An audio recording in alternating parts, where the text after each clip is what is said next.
Hello, in this webinar, we'll cover logging and monitoring basics and how to better prepare your organization for having its logging and monitoring processes audited. Before we get started, I'll quickly introduce myself. My name is Andrew Stansfield. I'm a senior security consultant with LBMC Information Security. I work in our IT assurance practice and primarily serve in our SOC and high trust service lines.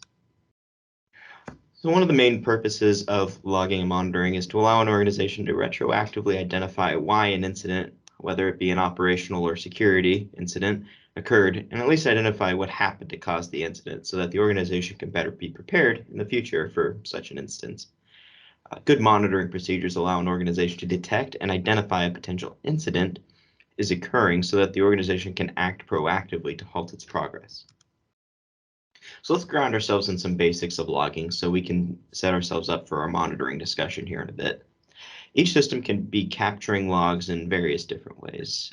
Which way depends upon the system. For example, a Windows server or workstation, those are logging security events through a Windows event logger, which comes native on all Windows devices. Similarly, syslog comes with most Linux operating systems. For your applications, it will largely depend on how they have been developed and what logging capabilities they were built with. If these are custom applications, it may be helpful to discuss with the system owners and the developers to understand what logging capabilities your applications have. So now let's dive into monitoring. Once we know how our systems are logging, the next question is how are we monitoring those logs? The simplest, though most time-consuming way to review logs is manually.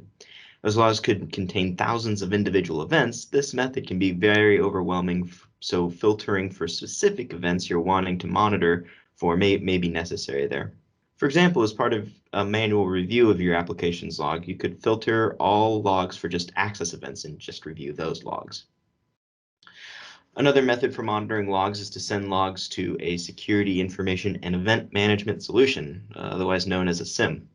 These solutions ingest logs from across your organization and analyze logs and alert for specific activity they identify. These tools are great if you're needing to review and monitor logs from across many different systems. A Security Operations Center, or a SOC, is where there is a dedicated team monitoring logs for the organization, usually through a SIM solution, and then is alerting as needed. A lot of times organizations will outsource this service to service providers who will manage the SIM, monitoring, and alerting functions on behalf of your organization. This is called a SOC as a service. It is important in all of the above to work towards filtering out false positives that may arise from the monitoring activity to prevent overwhelming analysts with insignificant alerts. So, how are auditors going to approach auditing your logging and monitoring systems and processes? Here are some basic questions they will want to ask to be able to effectively understand and test your organization's logging and monitoring controls. How are systems logging? How are those logs being reviewed? How are those logs being sent to any monitoring solutions, such as a SIM or a SOC? Once you know how a system is logging, understanding the logging mechanism can inform what types of logs are being captured. In most cases, publicly available documentation is going to be your friend here.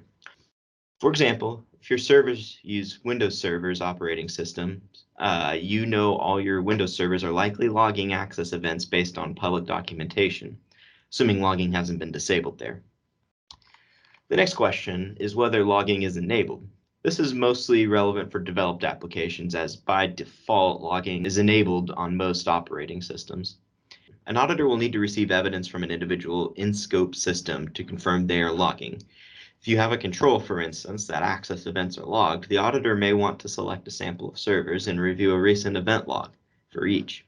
Alternatively, if the auditor is also testing monitoring, examining evidence those logs are monitored through an automated monitoring process, such as a SIM, would also prove the logging is occurring.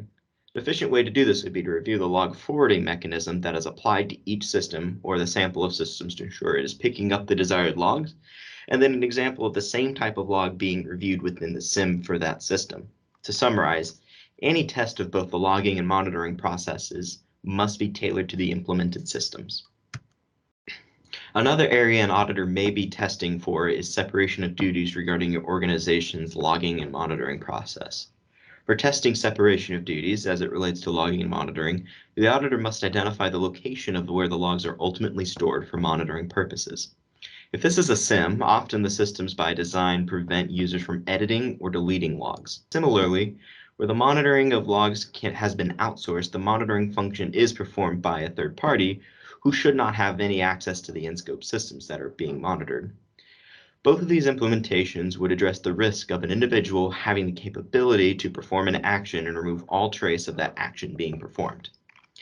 If the logs can be edited or deleted from where they are stored, such as a shared drive or a cloud resource, the auditor must first determine who has administrative or edit access to those systems and verify that none of those users can make changes to the logs from where they are being stored and monitored. For instance, this could be ensuring users with administrative privileges on applications do not have administrative privileges or write or edit privileges to the database where those logs are being stored. With that, this concludes the webinar on logging and monitoring. We would love to help your organization navigate any challenges and have a successful audit. Please feel free to reach out to myself or our practice leader, Drew Hendrickson, with any questions you might have. You can also visit us on the web at lbmcsecurity.com. Thank you.